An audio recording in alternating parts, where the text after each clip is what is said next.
کیا خطاب فصل ہے یہ، ہے حدیث مصطفیٰ، حیرتوں میں عقل ہے یہ، ہے حدیث مصطفیٰ۔ الحمدللہ رب العالمین والصلاة والسلام علی سید الانبیاء والمرسلین، اما بعد فاعوذ باللہ من الشیطان الرجیم، بسم اللہ الرحمن الرحیم۔ الصلاة والسلام علیک یا رسول اللہ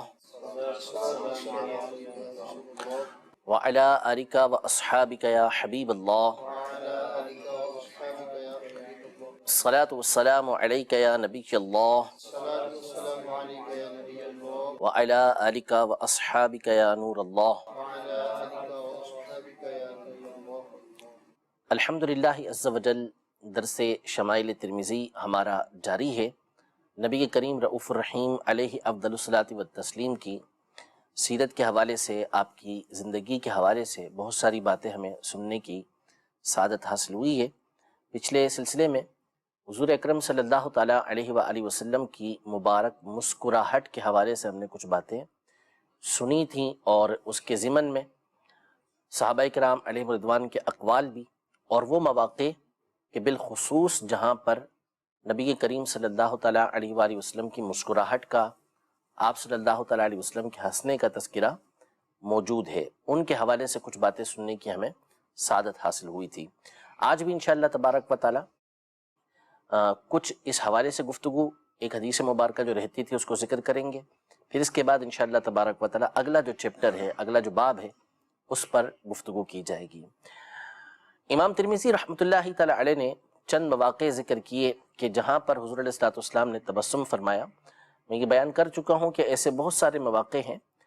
کہ جہاں نبی کریم صلی اللہ علیہ وسلم کے بالخصوص تبسم کا، مسکرانے کا تذکرہ ہے، ورنہ آپ علیہ الصلوۃ والسلام کا عام طور پہ جو انداز تھا وہ مسکرانے ہی کا تھا۔ لیکن جب ایسا موقع آتا کہ جس میں کوئی واقعہ اس طرح کا پیش آتا، کوئی خوشخبری ملتی نبی کریم صلی اللہ علیہ وسلم کو، یا امت کے حوالے سے آپ علیہ الصلوۃ والسلام کو کسی طرح کی تسلی دی جاتی، آپ علیہ الصلوۃ والسلام کو ان کے بارے میں کوئی خوشخبری سنائی جاتی، تو اس وقت نبی کریم صلی اللہ علیہ وسلم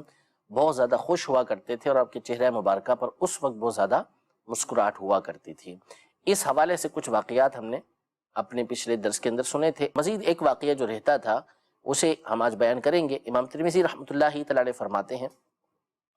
حدثنا محمد بن بشار قال حدثنا محمد بن عبد الله الانصاري قال حدثنا عبد الله بن عون عن محمد بن محمد بن الاسود عن عامر بن سعد قال قال سعد لقد رأيت النبي صلی اللہ تعالی علیہ وسلم ضحك يوم الخندق حتى بدت نواجذه۔ یعنی عامر بن سعد یہ کہتے ہیں، حضرت سعد بن ابی وقاص نے، ان کے والد نے یہ فرمایا کہ میں نے نبی کریم صلی اللہ تعالیٰ علیہ وسلم کو جنگ خندق کے دن، جس وقت جنگ خندق ہوئی، اس دن میں نے اس قدر مسکراتے ہوئے دیکھا کہ آپ صلی اللہ تعالیٰ علیہ وسلم کی مبارک داڑھیں ظاہر ہو گئیں، مبارک داڑھیں نظر آنے لگیں۔ تو یہ کہتے ہیں عامر بن سعد کہ قال قلت کیف کان ضحکہ، نبی کریم صلی اللہ تعالیٰ علیہ وسلم کے مسکرانے کی وجہ کیا تھی کہ آپ علیہ الصلوۃ والسلام اس قدر مسکرائے، کیا واقعہ پیش آیا؟ تو اب سعد بن ابی وقاص رضی اللہ تعالیٰ عنہ اس واقعے کی منظر کشی کرتے ہیں اور فرماتے ہیں کہ قال کان رجل معہ ترس، کفار کا ایک شخص تھا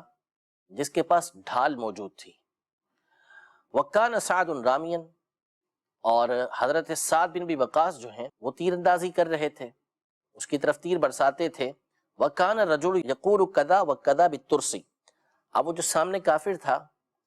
وہ اپنے ڈھال کے ذریعے تیروں سے بچ رہا تھا، جہاں بھی حضرت سعد بن ابی وقاص تیر چلاتے تو وہ اپنے ڈھال سے اس کو روک لیا کرتا تھا۔ حضرت سعد بن ابی وقاص رضی اللہ تعالی عنہ فرماتے ہیں کہ وہ ڈھال کے ذریعے اپنے آپ کو بچاتا، اور اپنے آپ کو اس نے محفوظ رکھا ہوا تھا کہ کسی طریقے سے اس کی پیشانی یا اس کے منہ پر جو ہے وہ تیر نہ لگے۔ فَنَزَعَ لَهُ سَعْدٌ بِسَهْمٍ، حضرت سعد بن ابی وقاص رضی اللہ تعالی عنہ نے تیر تیار رکھا، اس شخص نے جیسے ہی ڈھال نیچے کی کہ اپنا سر اٹھا کے دیکھے کہ ابھی کیا کر رہے ہیں سعد بن ابی وقاص، تو فوراً آپ نے تیر چلایا۔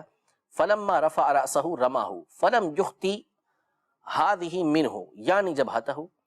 اب حضرت سعد بن ابی وقاص رضی اللہ تعالی عنہ نے جو تیر چلایا تھا وہ سیدھا جا کے اس کی پیشانی کے اوپر لگا۔ وانقلب الرجل وشال برجله، کہ وہ شخص جو کافر تھا وہ گر پڑا اور اس کے پاؤں اوپر ہو گئے۔ تو نبی کریم صلی اللہ تعالیٰ علیہ وسلم اس قدر مسکرائے کہ آپ کی مبارک داڑیں ظاہر ہو گئیں، اور مسکرانے کی وجہ یہ تھی کہ کس طریقے سے وہ اپنے آپ کو بچایا جا رہا تھا، لیکن حضرت سعد بن ابی وقاص رضی اللہ تعالیٰ عنہ نے کمال ہوشیاری کے ساتھ کام لیا،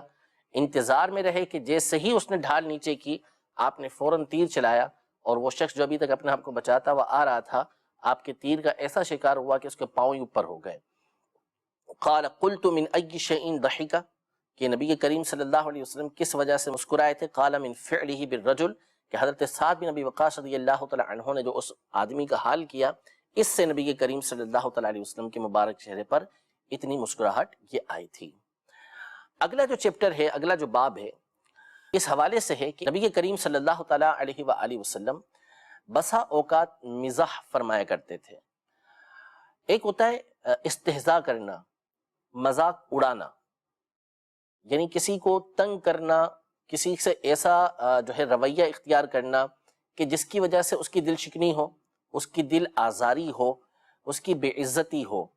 ایک یہ مذاق ہوتا ہے، اس کو استہزاء بولتے ہیں اور مذاق بولتے ہیں کہ اس نے مذاق اڑایا۔ اور ایک مزاح ہوتا ہے کہ جس کے اندر کسی کی دل آزاری نہیں ہوتی، گفتگو ایسی ہوتی ہے کہ جس سے سامنے والے کو خوشی ہوتی ہے، اس کے دل کے اندر لطف داخل ہوتا ہے اور اس کو مزہ آتا ہے اس میں۔ نبی کریم صلی اللہ تعالیٰ علیہ وآلہ وسلم کا جو مزاح فرمانا تھا، اس میں بنیادی اعتبار سے چند باتیں یہ جاننا ضروری ہے۔ سب سے پہلی بات تو یہ ہے کہ نبی کریم صلی اللہ تعالیٰ علیہ وآلہ وسلم کے مزاح فرمانے کے حوالے سے، کسی کے ساتھ اس طرح مذاق کرنے کے حوالے سے یہ بات جان لیں کہ یہ مواقع بہت قلیل ہیں، یعنی بہت کم ایسے واقعات ہیں کہ جس میں نبی کریم صلی اللہ تعالیٰ علیہ وسلم نے کسی سے مزاح فرمایا ہو۔ حضور علیہ السلام مسکراتے ضرور تھے، تبسم کثرت کے ساتھ ہوتا تھا، لیکن آپ صلی اللہ تعالیٰ علیہ وسلم پر جو ہے وہ سنجیدگی غالب رہتی تھی۔ ایسا نہیں تھا کہ مسکراہٹ کی وجہ سے کوئی سنجیدگی کے خلاف، وقار کے خلاف کام ہوتا ہو، ایسا نہیں۔ تو اس لیے جو مزاح فرمانا ہے وہ قلیل فرمانا ہے، بہت کم، یعنی ایسے واقعات جو آپ کو ملیں گے وہ اتنے ملیں گے کہ جن کو انگلیوں پر گنا جا سکے، نمبر ایک۔ نمبر دو، نبی کریم صلی اللہ تعالیٰ علیہ وآلہ وسلم کا جو مزاح فرمانا تھا اس میں کبھی جھوٹ نہیں ہوتا تھا۔ آپ نے خود اس بات کی وضاحت فرمائی ہے، اور ابھی واقعات جو ذکر ہوں گے اس میں بھی اس کی وضاحت ہوگی کہ انی لا اقول الا حقا، یعنی جو بات کہی ہے وہ سچ کہی ہے، مذاق میں بھی کبھی جھوٹ نہیں بولا گیا، مزاح فرماتے ہوئے بھی کبھی جھوٹ نہیں بولا۔ نمبر تین، جیسا کہ ہم نے مسکرانے کے حوالے سے پچھلے سلسلے میں گفتگو کی تھی، تو وہاں پر یہ بات بیان کی تھی کہ نبی کریم صلی اللہ تعالیٰ علیہ وسلم کو اللہ تعالیٰ نے روب و دبدبے والی شخصیت عطا فرمائی ہے، لہذا آپ کا اس کثرت کے ساتھ مسکرانا، اس میں ایک حکمت یہ بھی تھی تاکہ لوگ آپ کی قربت حاصل کر سکیں، آپ کے پاس رہیں، اخلاق کے تقاضوں میں سے یہ تھا۔ تو اسی طرح بسا اوقات جو مزاح فرمانا تھا وہ اس وجہ سے تھا کہ لوگ جو ہے وہ آپ سے قریب آ سکیں اور وہ ڈرے نہ، روب کے اندر نہ آئیں کہ اپنے مقصد کی باتیں بھی پوچھ نہ سکیں، اور جو ہدایت کا حاصل کرنا ہے وہ نہ ہو سکے۔ تو اس طرح بعض اوقات نبی کریم صلی اللہ تعالیٰ علیہ وسلم مزاح فرماتے تھے تاکہ لوگ آپ کے قریب آ سکیں، لیکن تھا یہ انتہائی قلیل، زیادہ نہیں ہوا کرتا تھا۔ البتہ مسکراہٹ نبی کریم صلی اللہ علیہ وسلم کے چہرے پر کثرت کے ساتھ رہا کرتی تھی۔ فرماتے ہیں باب ما جاء فی صفت مزاح رسول اللہ صلی اللہ تعالیٰ علیہ وسلم۔ حدثنا محمود بن غیلان قال حدثنا ابو اسامۃ عن شریک عن عاصم الاحول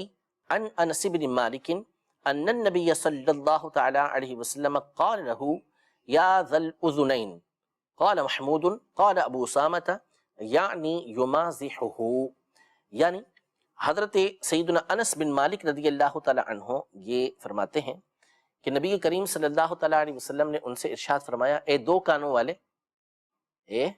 دو کانوں والے۔ راوی حدیث کہتے ہیں کہ نبی کریم صلی اللہ علیہ وسلم نے یہ ان سے مزاح کے طور پہ فرمایا تھا۔ بندہ دو کانوں والا ہی ہوتا ہے، ظاہر ہے کہ دو کانوں سے زیادہ کسی کے کان نہیں ہوتے۔ حضرت انس رضی اللہ تعالی عنہ چونکہ چھوٹے تھے 10 سال کی عمر سے ہی نبی کریم صلی اللہ علیہ وسلم کی بارگاہ میں ان کو خدمت کا شرف حاصل ہوا اور 10 سال تک حضور علیہ السلام کی بارگاہ میں رہے.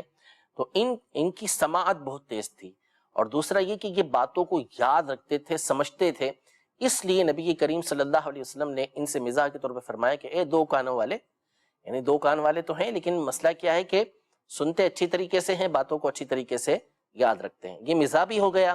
اور ساتھ ہی ساتھ ایک سچی بات بھی ہو گئی اور ایک فائدے والی بات بھی بیان کر دی کہ 2 کانوں والے ہیں، یعنی اچھی طریقے سے باتوں کو سننے والے ہیں. ان کی 2 آنکھیں ہیں، 2 آنکھوں کا مطلب یہ ہے کہ اچھی طریقے سے دیکھنے والے ہیں. حدثنا حناد بن السری قال حدثنا وکیع عن شعبۃ عن ابی التیاح عن انس بن مالک رضی اللہ تعالی عنہ قال ان كان رسول اللہ صلی اللہ تعالی علیہ وسلم لیخالطنا حتى يقول لأخل صغیر یا ابا عمیر ما فعل النغیر. یعنی حضرت انس بن مالک رضی اللہ تعالی عنہ ہی فرماتے ہیں کہ نبی کریم صلی اللہ تعالی علیہ وسلم ہم سے مخالطت فرماتے تھے. مخالطت کا ایک معنی ہے کہ مزاح فرمایا کرتے تھے. اور آپ کے ایک چھوٹے بھائی تھے حضرت انس بن مالک رضی اللہ تعالی عنہ کے، کہ جن کا جو معروف نام ہے وہ حفص ہے. بھائی تھے چھوٹے حفص، تو وہ چھوٹے سے تھے. نبی کریم صلی اللہ تعالی علیہ وآلہ وسلم ان سے بھی اچھے انداز میں گفتگو کیا کرتے تھے، ان کو کھلایا کرتے تھے. تو ان کے پاس ایک چڑیا کی طرح ایک پرندہ تھا جس کو نغیر کہا جاتا ہے، چھوٹا سا پرندہ تھا جس سے وہ بچے کھیلتے تھے. تو نبی کریم صلی اللہ تعالی علیہ وسلم ایک دفعہ ان کے پاس تشریف لے کر آئے تو یہ غمزدہ بیٹھے ہوئے تھے. پتہ چلا کہ ان کی چڑیا جس کے ساتھ یہ کھیلتے تھے وہ مر گئی ہے. تو حضور علیہ السلام نے ان سے فرمایا کہ یا ابا عمیر ما فعل النغیر، کہ اے ابو عمیر، یعنی وہی حفص جو بچے تھے ان کی کنیت ذکر کی اور فرمایا کہ نغیر کے ساتھ کیا ہو گیا، تمہاری چڑیا کہاں چلی گئی، چڑیا کو کیا ہو گیا. تو یعنی ان کو دل ان کا بڑھانے کے لیے، دل لگی کرنے کے لیے، دل خوش کرنے کے لیے حضور علیہ السلام نے اس پیارے انداز میں ان کو پکارا کہ یا ابا عمیر ما فعل النغیر، اے ابو عمیر تمہاری چڑیا کے ساتھ کیا ہو گیا. یہ جو حدیث مبارکہ ہے حدیث ابو عمیر، اس حوالے سے میں پچھلے اپنے درس کے اندر بھی ذکر کر چکا ہوں، جہاں پہ ہم نے جوامع الکلیم کے اوپر گفتگو کی تھی کہ اس جملے سے یا ابا عمیر ما فعل النغیر، اس جملے سے اور اس واقعے سے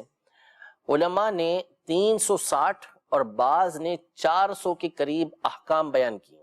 یعنی مسئلے بیان کیے کہ اس حدیث سے یہ مسئلہ بھی ثابت ہوتا ہے، یہ مسئلہ بھی ثابت ہوتا ہے، یہ مسئلہ بھی ثابت ہوتا ہے. جیسے مثال کے طور پر چھوٹے بچے کی کنیت رکھنا، یعنی عام طور پہ ہمارے یہاں سمجھا یہ جاتا ہے کہ جو چھوٹا بچہ ہوتا ہے اس کو جو ہے اس کی کنیت نہیں ہوگی، کنیت اسی کی ہوگی جس کی اولاد ہو، اور اولاد کے نام پر ہی کنیت رکھی جائے گی. تو حالانکہ ایسا نہیں ہے، چھوٹا سا بچہ ہے، بچی ہے، تو اس کی بھی کنیت رکھی جا سکتی ہے، اور یہ مسئلہ بھی اس حدیث مبارکہ سے ثابت ہوتا ہے. اسی طرح جو چھوٹے بچے ہیں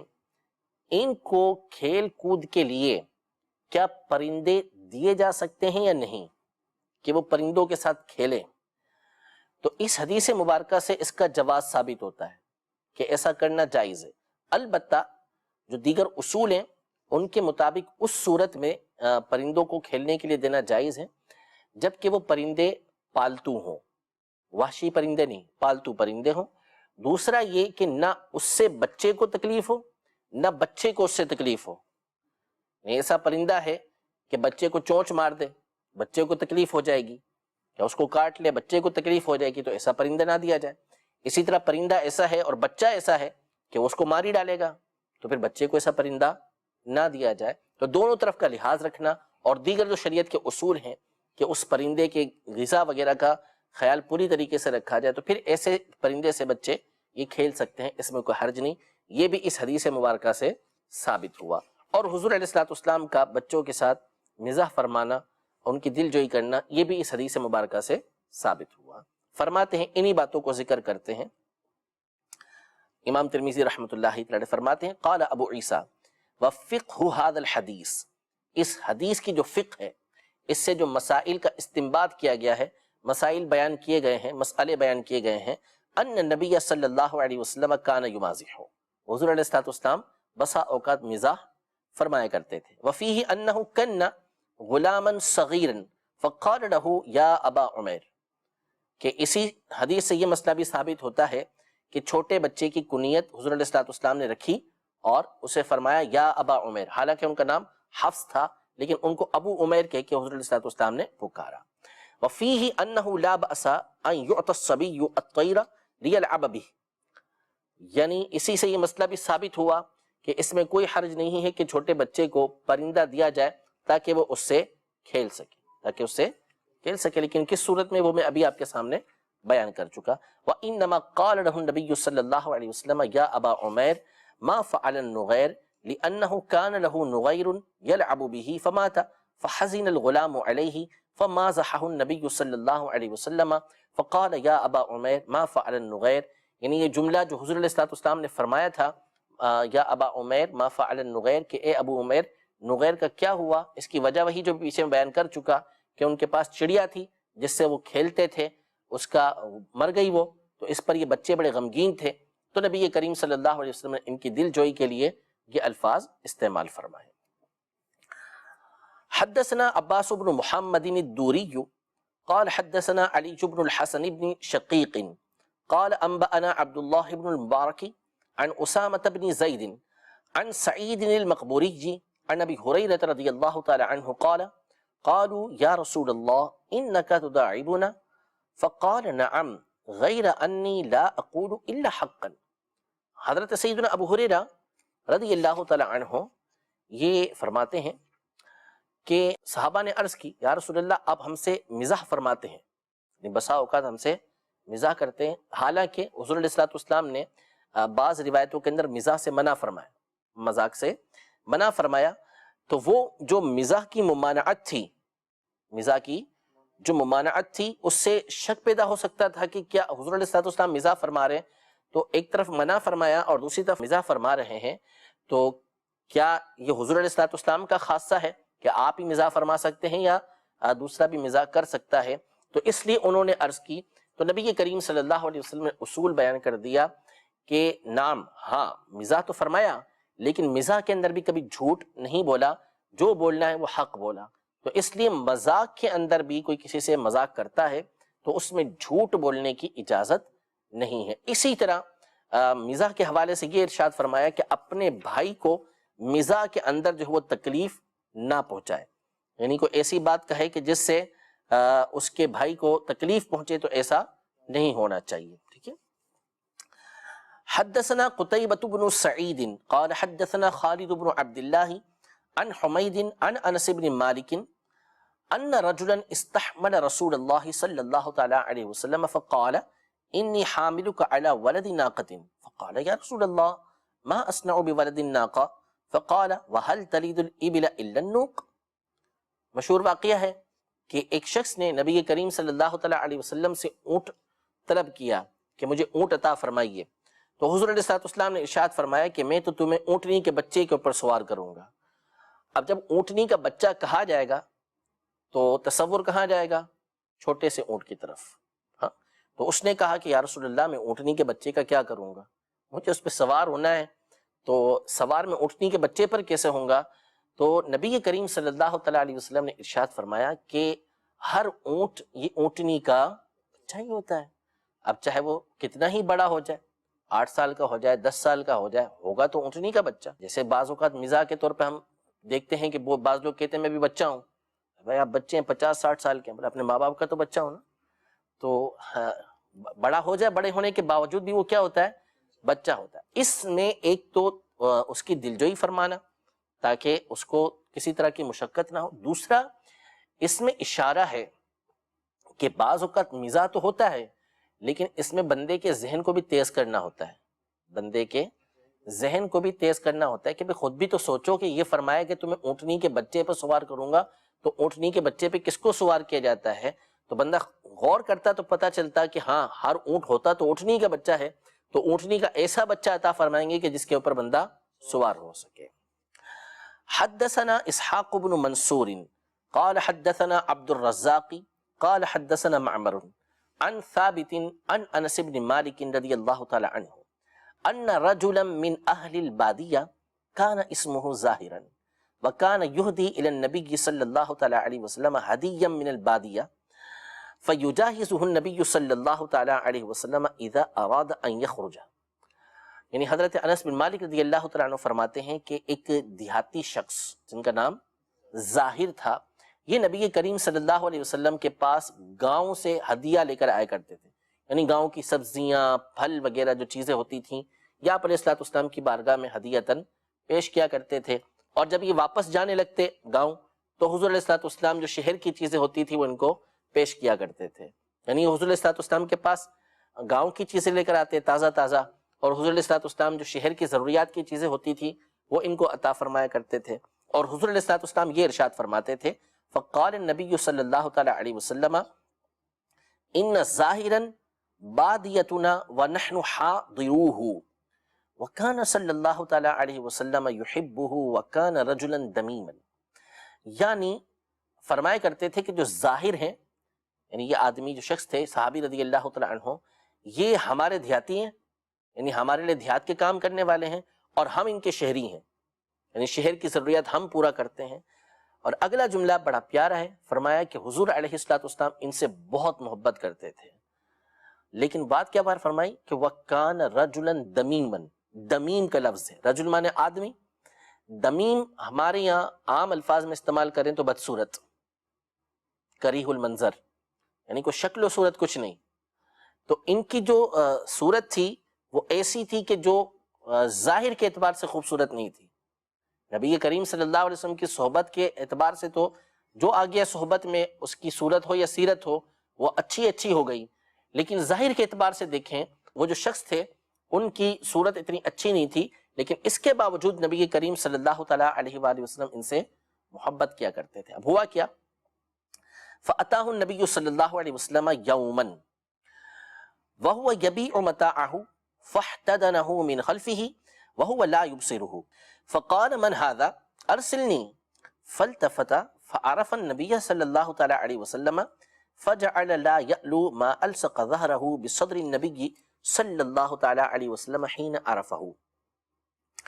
یعنی ایک مرتبہ حضور علیہ الصلوۃ والسلام بازار میں تشریف لے کر آئے تو یہ سامان بیچ رہے تھے، ظاہر گاؤں سے آئے تھے اور سامان بیچ رہے تھے. تو نبی کریم صلی اللہ علیہ وسلم نے کندھوں کے نیچے سے ہاتھ ڈالا، یعنی پیچھے سے ان کو پکڑ لیا. تو انہوں نے کہا کہ کون ہے، چھوڑو مجھے، چھوڑو. جیسے اب بندے کو پیچھے سے پکڑ لے تو چھوڑو مجھے، چھوڑو. اب تھوڑا سا یوں دیکھا نا تو ہو نبی کریم صلی اللہ تعالیٰ علیہ وسلم تشریف فرما ہے، انہوں نے پکڑا ہوا ہے. اب پہلے بول رہے تو چھوڑو، اب کمر پیچھے لگا دی اور اپنی کمر جو ہے وہ نبی کریم صلی اللہ تعالیٰ علیہ وسلم کے مبارک سینے سے تبرک کے لیے مس کرنے لگے کہ حضور علیہ الصلوۃ والسلام نے پکڑا ہے تو اب پکڑے ہی رکھے. جیسا کہ حضور علیہ الصلوۃ والسلام کے رضائی والد حضرت حلیمہ سعدیہ رضی اللہ تعالیٰ عنہ کے شوہر، ان کا نام حارث تھا، تو وہ ایمان لے کر آئے تھے. وہ جب نبی کریم صلی اللہ علیہ وسلم کی بارگاہ میں حاضر ہوئے ایمان لانے سے پہلے، تو لوگوں نے کہا کہ آپ کے جو بیٹے ہیں، رضائی بیٹے یعنی نبی کریم صلی اللہ علیہ وسلم، وہ کہتے ہیں کہ اللہ تعالیٰ نے جو ہے وہ جنت اور دوزخ کو پیدا کیا ہے، جو اللہ تعالیٰ کی اطاعت کرے گا، شرک نہیں کرے گا، ایمان لے کر آئے گا، اس کو جنت عطا فرمائے گا، اور جو شرک کرے گا اس کو جہنم میں ڈالے گا. تو اس طرح کی باتیں کرتے ہیں آپ کے بیٹے. تو وہ جو رضائی والد تھے وہ حضور علیہ الصلوۃ والسلام کے پاس آئے اور کہا کہ لوگ اس طرح کہتے ہیں کہ آپ اس طرح کی باتیں کر رہے ہیں. اس وقت تک ایمان نہیں لائے تھے. تو نبی کریم صلی اللہ علیہ وسلم نے فرمایا کہ ہاں ایسا ہی ہے، جب قیامت کا دن ہوگا نا تو آپ کا ہاتھ پکڑ کے میں آپ کو دکھاؤں گا کہ یہ جنت ہے، یہ دوزخ ہے. تو یہ پھر بعد میں جب ایمان لے کر آئے تو ایمان لانے کے بعد کہا کرتے تھے کہ کل بروز قیامت جب میرے بیٹے یعنی نبی کریم صلی اللہ علیہ وسلم میرا ہاتھ پکڑیں گے تو پھر چھوڑیں گے نہیں، یعنی پکڑ لیا تو اب تھوڑی چھوڑنا ہے. تو انہوں نے دیکھا کہ حضور علیہ الصلوۃ والسلام نے پکڑ لیا ہے تو بس اب پکڑ کے ہی رکھیں. اب اپنے سینے کمر کو جو ہے وہ حضور علیہ الصلوۃ والسلام کے سینے سے ملانے لگے. فجعل النبی صلی اللہ علیہ وسلم یقول من یشتری هذا العبد. حضور علیہ الصلوۃ والسلام نے فرمایا کہ کون ہے بھائی جو مجھ سے یہ غلام خریدے گا، مزاح کے طور پہ فرمایا کہ اس کو کون خریدے گا مجھ سے. انہوں نے عرض کی فقال یا رسول اللہ اذن واللہ تجدنی قاصدا. یا رسول اللہ، یعنی اپنا وہ جو ان کا حلیہ تھا، حال تھا، دیہاتی تھے، اور ابھی آپ نے سنا کہ چہرہ بھی اتنا کوئی خاص نہیں تھا. تو کہنے لگی یا رسول اللہ اگر مجھے بیچیں گے نا تو پیسہ بہت کم ملے گا، وہ سستا بکوں گا، قاصد ہوں بالکل، ہلکا پھلکا بس بک جائے گا اور تھوڑے سے پیسے ملیں گے. نبی کریم صلی اللہ علیہ وسلم نے فرمایا کہ فقال النبی صلی اللہ علیہ وسلم لیکن عند اللہ لست بکاسد، لیکن تم اللہ کے نزدیک سستے نہیں ہو، اللہ کے نزدیک سستے نہیں ہو۔ او قال، یا حضور علیہ السلام نے یہ ارشاد فرمایا انت عند اللہ غال، تو اللہ کے نزدیک بڑا مہنگا ہے، بڑا قیمتی ہے تو اللہ کے نزدیک۔ دنیا کے اعتبار سے بھلے کچھ بھی ہے، دیہاتی ہیں اور شکل و صورت بھی نہیں ہے، لیکن اس کے باوجود اللہ کے نزدیک بڑے قیمتی ہیں۔ تو یہ مزاح کے طور پر نبی کریم صلی اللہ تعالیٰ علیہ وسلم نے اس طرح فرمایا تھا۔ اگلا جو واقعہ ہے وہ مشہور واقعہ ہے کہ بوڑھی خاتون